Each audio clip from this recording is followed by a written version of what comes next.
Olá, sou Teresa Power e este é o podcast católico Eu e a Minha Família Serviremos o Senhor. O Advento chegou e o Natal está à porta. Mas o que significam afinal estes dois tempos litúrgicos? De onde vêm, para onde vão? O que celebramos mesmo quando falamos em Natal? O que esperamos mesmo quando falamos em Advento? Não teremos nós domesticado ambas as palavras? Chocolate quente à volta da lareira e perdido algures por aí o significado profundamente bíblico que encerram. Nestes 3 episódios, iremos fazer uma viagem no tempo, para trás e para a frente, para o início e para o fim da história sagrada e situarmos-nos então aqui e agora, no Natal das nossas vidas, onde Deus quer acampar e habitar entre nós. Preparem-se para uma viagem inesperada, um pouco como quando cortamos numa estrada por engano e de repente nos descobrimos perante uma paisagem de suster a respiração. Vai valer a pena. Ora, vamos lá. Adventus é a tradução latina de uma palavra grega, parousia. Em língua grega, o termo parousia era usado sempre que um rei, um imperador, um alto oficial visitava um dos seus estados, das suas colónias. A visita implicava naturalmente uma enorme preparação dos súbditos, muita alegria, muita festa e, claro, as honras de Estado que são devidas aos grandes deste mundo. O que significa mesmo então o termo? Significa presença real. Real no sentido de que o rei está presente, está connosco. Os primeiros cristãos usavam o termo parousia para dizer que Jesus, o nosso rei, veio habitar entre nós. Reparem como os evangelhos falam do nascimento de Jesus como uma parousia. O rei veio. De tal forma sabemos que é o rei que Herodes o tentou matar. E os magos dizem explicitamente que vêm à procura do rei dos judeus. É a parousia do Senhor, é a sua vinda. Mas há ainda outra palavrinha que está mesmo na língua de Jesus. Só aparece uma vez no Novo Testamento. Aparece no final da carta de São Paulo, na primeira carta aos Coríntios, no capítulo 16, no versículo 22. Maranatá. Esta palavra tem o mesmo significado, só que em aramaico. Bem, não é uma palavra, são duas. Maranatá ou Maranatá. Assim pode ser o Senhor vem ou então Senhor vem. Esta é de facto uma das mais antigas orações cristãs. E certamente que pertencia à primeira liturgia cristã, a missa em aramaico, não em latim, como alguns querem convencer-nos quando falam da tradição. A primeira missa foi em aramaico, obviamente que sim. E esta palavra aponta para o mistério da presença de Deus. Repetir que o Senhor veio, que o Senhor vem, que está aqui, ajuda-nos a perceber a sua presença connosco. Mas ao mesmo tempo pedimos-lhe que venha outra vez, que venha agora, que venha mais uma vez, que venha sempre. E claro, que venha na glória no fim dos tempos. Mas já lá vamos. De facto, a Bíblia inteira fala do grande mistério da presença de Deus. Por isso, Jesus é chamado Emmanuel, Deus conosco. E ao longo da história de Israel, aqueles que eram convocados para agir em nome do Senhor, os anjos ou os profetas diziam: o Senhor está contigo. Assim falou um dia o anjo a Maria de Nazaré. Deus está presente e por isso a nossa história é história sagrada. Quando nos ensinou a rezar, Jesus pôs o acento precisamente sobre esta vinda de Deus à Terra. Venha a nós o vosso reino. Esta é a oração central da nossa vida, pedir o reino. E concluímos o Pai Nosso dizendo: vosso é o reino, o poder e a glória para sempre. Estas palavras são muito mais antigas do que o cristianismo. Estão registadas no primeiro livro das Crónicas, no capítulo 29. Foram preferidas pelo rei David, no final da sua vida, quando reza na Assembleia de Israel ao Senhor e lhe agradece tudo o que Deus fez por ele. David atribui tudo a Deus, não a si mesmo, e confessa que o verdadeiro reino é de Deus. Apesar de ter feito conquistas como nenhum outro rei antes dele ou depois dele, David sabe que o reino, o poder e a glória são de Deus. E hoje continuamos a dizer isto ao Senhor com as palavras deste grande rei, lá tão longe na história cristã, na história hebraica. Os primeiros cristãos não celebravam o Natal. Celebravam antes a revelação de Jesus, ou seja, a sua epifania, a manifestação de Jesus como Salvador. Assim, eles festejavam momentos fortes da vida de Jesus, como, por exemplo, o batismo, a transfiguração, as bodas de Caná. A chegada dos magos ao presépio, sim, oferecendo presentes proféticos que manifestam a glória escondida do Salvador. Ainda hoje, se repararmos, estas festas estão associadas todas ao tempo de Natal, porque chegaram primeiro. Em alguns países, como por exemplo em Espanha, o dia da Epifania, em que os magos descobrem Jesus no presépio como o rei dos judeus, é celebrado com mais rigor que o dia de Natal. Foram precisos muitos séculos para os cristãos irem mais fundo. E olhem que ainda não são todos os cristãos. Há muitas denominações evangélicas que não celebram o nascimento de Jesus. Mas foi preciso tempo para os cristãos perceberem o óbvio. Antes de manifestar a sua glória, antes de manifestar a sua majestade com sinais exteriores, como no batismo e na transfiguração, ou com milagres como em Caná, Jesus já estava conosco, presença real, para nos restaurar. Basta Ele estar entre nós. Ou seja, a parousia vai mais fundo que a Epifania. Ele vem, Ele está, Ele virá de novo. Mesmo sem qualquer poder aparente, um bebê recém-nascido nas palhinhas de uma palhoça. Ainda não entramos a sério neste mistério da presença de Deus. Ainda temos muito, muito que aprofundar. A sua simples presença, a sua parousia, o seu nascimento no nosso mundo, merece que celebremos e nos alegremos o mais que nos for possível. E assim, a data do Natal andou por aí a cirandar, porque ninguém sabia o dia exato. Ninguém tinha pensado nisso até ser muito tarde, muitos séculos depois de Jesus estar entre nós pela encarnação. Entretanto, já se tinha consolidado a separação entre igreja e sinagoga, entre cristianismo e judaísmo, dado todo o antissemitismo que entretanto foi crescendo, fruto do nosso pecado. Não havia, por isso, um interesse em pesquisar as raízes judaicas do Natal. Não passou pela cabeça dos cristãos algo tão óbvio como isto. Se a Páscoa de Jesus aconteceu durante a festa da Páscoa judaica, de onde recebeu o nome. Se o Pentecostes de Jesus aconteceu durante a festa de Pentecostes judaico, de onde recebeu o nome, o nascimento de Jesus aconteceu durante que festa? Mas como parece que ninguém fez esta pergunta, ao longo dos séculos foram sendo apontadas várias datas, sem razão maior, umas no inverno, outras no outono ou então na primavera. Por fim, acertou-se o dia 25 de dezembro, porque os cristãos vindos do paganismo identificavam-se facilmente com esta imagem do solstício, Jesus como o verdadeiro sol nascente. Não importa a data, importa que nos alegremos porque Jesus nasceu. Nós, católicos, fiéis às origens gentílicas do cristianismo, não temos medo de pegar nas festividades pagãs e de encontrar nelas motivos cristãos para celebrar. Foi assim que São Paulo pregou aos atenienses, elogiando a sua religiosidade, que os fazia erguer estátuas a tantos deuses, inclusive a um Deus desconhecido, como lemos em Atos 17. Nós não temos medo do Pai Natal, dos mercadinhos de Natal, dos elfos e dos duendes, das árvores de Natal, dos enfeites, da música, das festas. Nós não recusamos convites, não somos mal educados. Não achamos que ir a ver o Pai Natal no centro comercial põe em causa a nossa fé. Pelo contrário, procuramos em tudo os valores que apontam para o essencial. E a partir daí, conseguimos dialogar com todos e evangelizar, como fez Paulo. E conseguimos meditar nos mistérios da nossa fé a partir de qualquer elemento que tenhamos na frente, fazendo sentido do solstício, Jesus, o sol nascente, ou da árvore natal, transformando em árvore de Jessé, carregada com os frutos da história da salvação. E a magia do Natal não nos atrapalha minimamente, antes pelo contrário. A esta magia nós gostamos de chamar graça divina. Tudo podemos e queremos cristianizar. Mas isso não significa que não possamos ir mais fundo. E por isso hoje eu quero propor-vos uma outra data. Não para mudarmos de data, pois muito mais importante que as datas é a caridade, que nos leva a celebrar o nascimento mais importante da história em unidade de fé com todos os cristãos.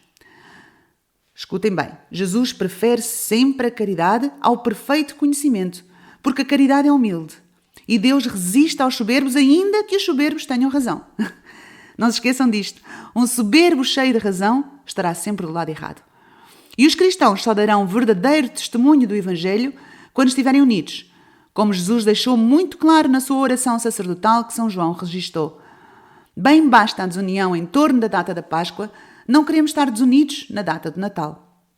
Um cristão que prefere não celebrar o Natal por estar convencido de que a data está errada, conhece o coração de Jesus pior do que um pagão. Jesus só quer que nos unamos. Então, por que vou eu propor outra data, se não é para mudarmos de data ou para lançar mais confusão? Porque a data de que vos vou falar nos permite aprofundar o mistério de Natal como nenhuma outra. Trata-se da tal festa do Senhor, a par da Páscoa e do Pentecostes, que nos faltava no nosso puzzle. Tenha ou não Jesus nascido nesta data que vos vou propor, o que eu sei com toda a certeza é que Jesus cumpriu esta data com o seu nascimento. Pois Jesus cumpriu todas as Escrituras. Vamos então ao início. Na Torá, Deus dá ao seu povo o mandamento de celebrar as festas do Senhor. Há 2 capítulos dedicados às festas do Senhor que os judeus celebram até aos dias de hoje. O primeiro está no livro do Levítico, no capítulo 23, e depois aparece em Deuteronômio também, no capítulo 16. Leiam que vale a pena. Jesus veio cumprir toda a lei e os profetas, assim as festas do Senhor são todas elas prefigurações do Messias. Elas apontam para Jesus e daí ser tão importante conhecê-las. E nós, católicos, conhecemos-las muito pouco. As 3 maiores festas judaicas são a Páscoa, o Pentecostes e Sukkot, em hebraico, que traduzimos por tabernáculos ou cabanas ou tendas. Jesus é o Cordeiro Pascal e o pão ázimo da Páscoa. Jesus escreveu nos nossos corações a sua lei de amor com o fogo do Espírito, tal como Deus escreveu a lei de Moisés em 2 tábuas sobre o Sinai, também no meio do fogo, no primeiro Pentecostes. Falta-nos Sukkot. Conhecem algum episódio da vida de Jesus que envolva uma cabana? Pois claro, não é? Tudo começou no Sinai, no 2º livro da Bíblia, quando Deus ordena a Moisés que faça uma tenda, onde ele possa encontrar com ele. Êxodo 25:8, e eu cito, faz-me um santuário para que eu possa habitar no meio deles. E Deus vai dar instruções precisas a Moisés, que vai fazer tudo segundo o modelo que Deus lhe mostrou. Quer dizer que a tenda é apenas a imagem do verdadeiro templo, da verdadeira tenda que está no céu. Depois, Deus descreve cuidadosamente como deve ser esta tenda. E se formos ler os capítulos 25, 26 e 27 do livro do Êxodo, vamos ficar abismados com o detalhe. Vamos ver a Arca da Aliança, a mesa dos pães da oblação, o candelabro, as cortinas de pele de carneiro tingidas de vermelho, um véu que separará o Santo dos Santos dos Santos, o altar dos holocaustos com os seus 4 cantos, a necessidade de ter azeite abençoado para manter sempre acesa a luz do candelabro. Esta descrição lembra-vos alguma coisa? E depois no capítulo 30 falamos do altar para queimar incenso, uma bacia cheia de água para lavar as mãos e os pés em gesto de purificação, óleo para a unção sagrada, perfumes de incenso. Lembra-vos alguma coisa? De facto, os ritos católicos, o conteúdo das nossas igrejas, a nossa liturgia católica são profundamente judaicos. Profundamente judaicos. É então na tenda da reunião que Deus conversa com Moisés face a face. E vou ler-vos uma das mais belas citações de toda a Bíblia. Êxodo, capítulo 33, versículos 7 a 11. Ora, escuta isto. Moisés tomou a tenda e armou-a fora do acampamento. Tinham-lhe dado o nome de tenda da reunião. Quem quisesse interrogar o Senhor ia até à tenda da reunião que estava fora do acampamento. Quando Moisés se dirigia para a tenda, todo o povo se levantava, cada um permanecia de pé na entrada da sua tenda e seguia Moisés com o olhar até que ele entrasse na tenda.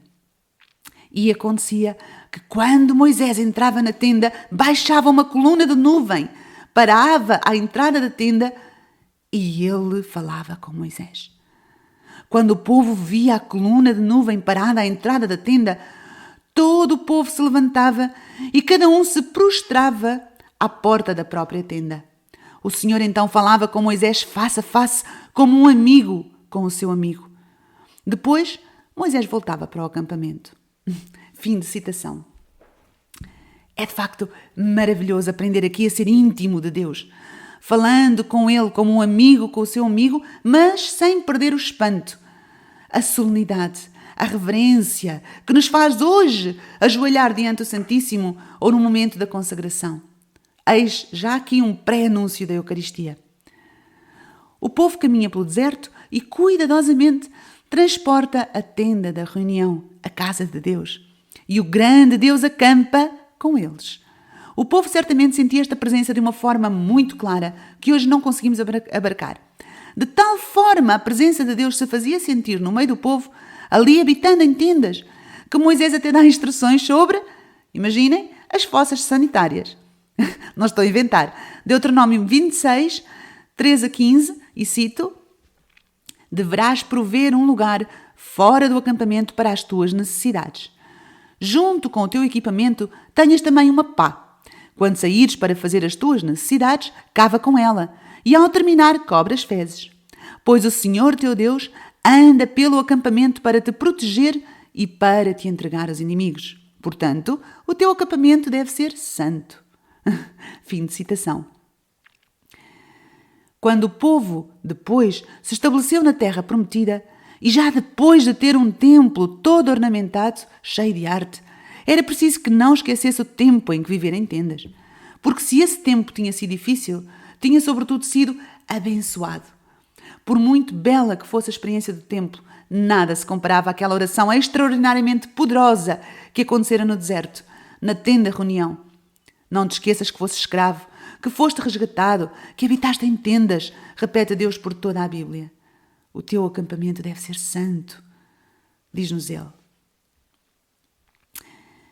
E então, é este o objetivo da festa das tendas, ou das cabanas, ou dos tabernáculos Sukkot, ainda hoje em Israel. É, em primeiro lugar, a festa da nossa alegria. O mandamento é para nos alegrarmos. E o mandamento de Deus é muito claro e faz parte intrínseca desta festa. Em Deuteronômio 16, 13 a 14, diz: celebrarás a festa das tendas durante 7 dias, após teres recolhido o produto da tua eira e do teu lagar. E ficarás alegre com a tua festa, tu, o teu filho e a tua filha, o teu servo e a tua serva, o levita e o estrangeiro, o órfão e a viúva que viverem nas tuas cidades. Fim de citação. Durante 7 dias, os judeus, hoje ainda, deixam o conforto das suas casas e tudo o que nelas possuem para habitar em pequenas cabanas, no exterior, construídas em plena rua, no quintal, no jardim ou até numa varanda.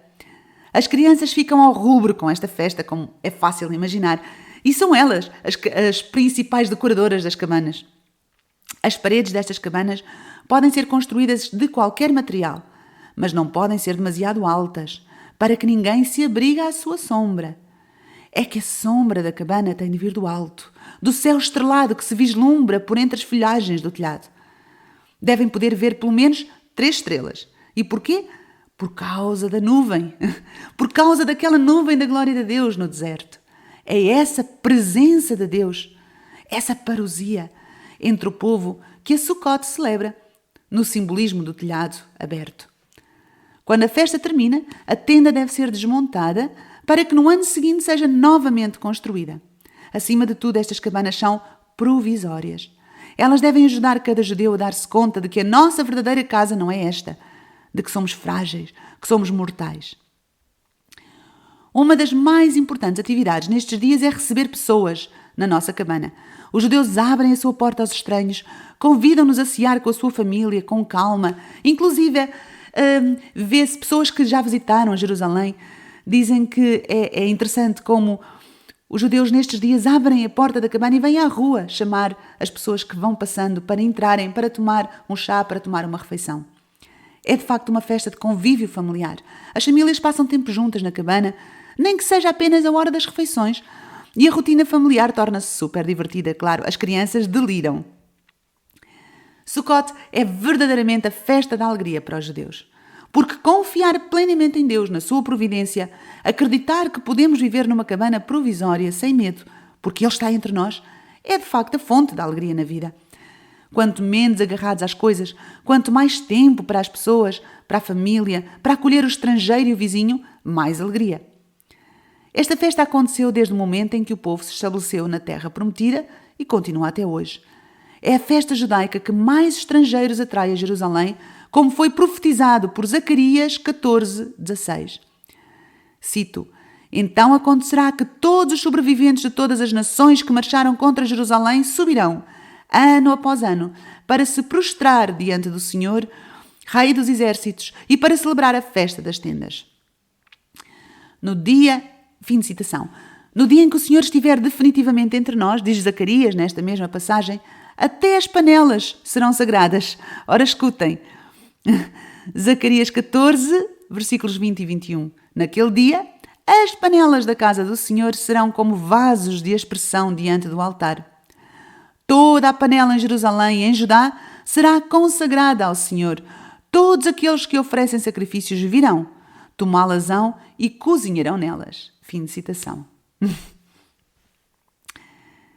É uma pena que o nosso pecado, a tentativa de separação do judaísmo, nos tenha levado a perder toda a riqueza bíblica da associação entre o Natal e as cabanas, como a festa que nos faltava no puzzle cristão.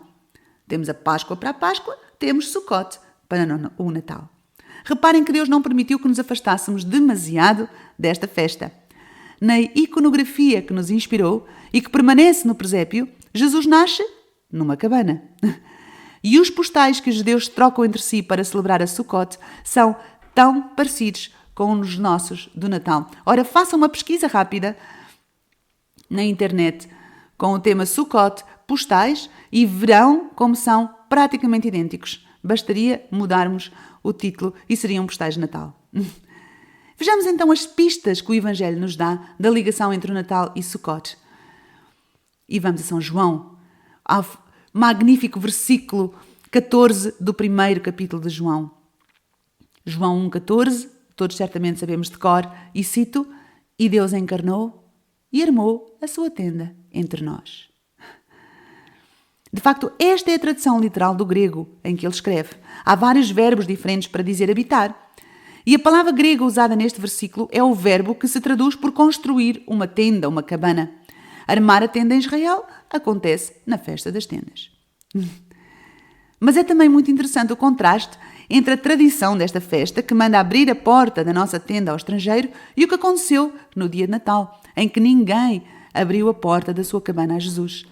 Parece-me propositado este detalhe. E depois, no Evangelho de São Lucas, capítulo 2, versículo 10, dizem-nos que os anjos falaram precisamente de alegria. Anunciam uma grande alegria. Os anjos como que vêm explicar aos pastores que a festa das tendas, por excelência, a festa da alegria, que os judeus referem como o tempo da nossa alegria, se cumpriu. E depois temos os magos. Os magos seguiram uma estrela. Na Sukkot, como vimos, é preciso que se vejam estrelas todas as noites, que se olhe para o céu. Não haverá também aqui uma referência implícita a esta festa? E agora reparem, se Jesus tiver mesmo nascido no primeiro dia de Sukkot, a sua circuncisão aos 8 dias coincide com a grande assembleia do 8º dia. 8º dia? Sim. As festas judaicas duram 7 dias, mas depois algumas celebram um 8º dia. Porquê o 8º? Porque vem depois do sábado.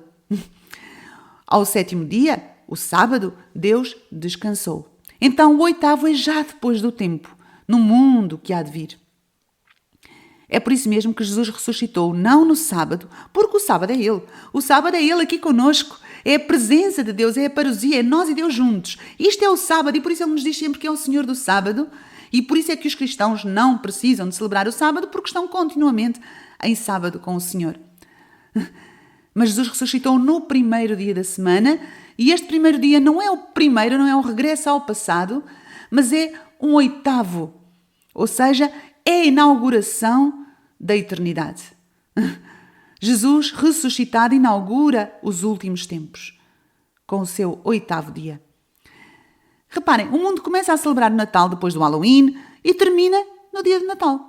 No ano passado, no dia 26, eu cruzei-me com vários vizinhos e quando eu desejava Feliz Natal, todos, sem exceção, me responderam: já passou.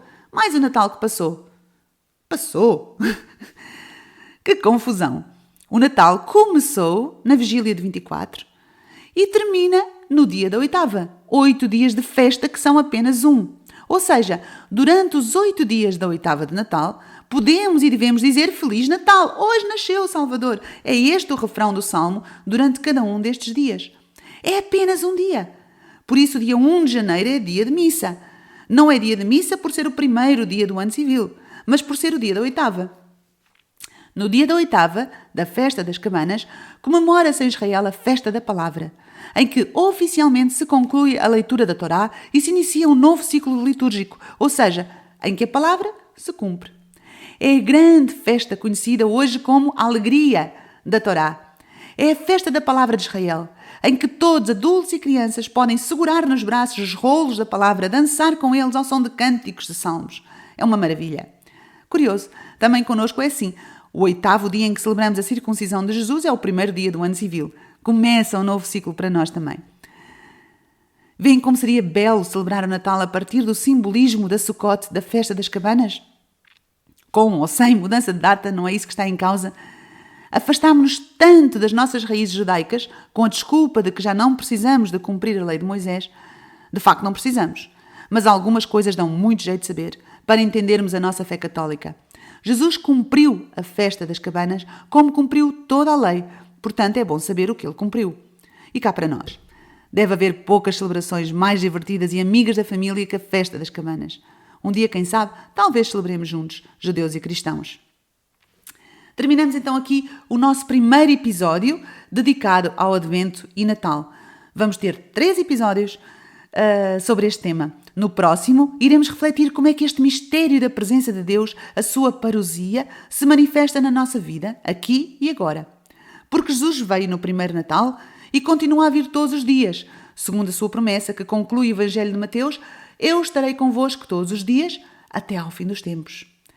Subscrevam então o podcast para não perderem o próximo episódio. Não se esqueçam de deixar uma avaliação ou um comentário para o podcast subir nos rankings e ser acessível a mais pessoas.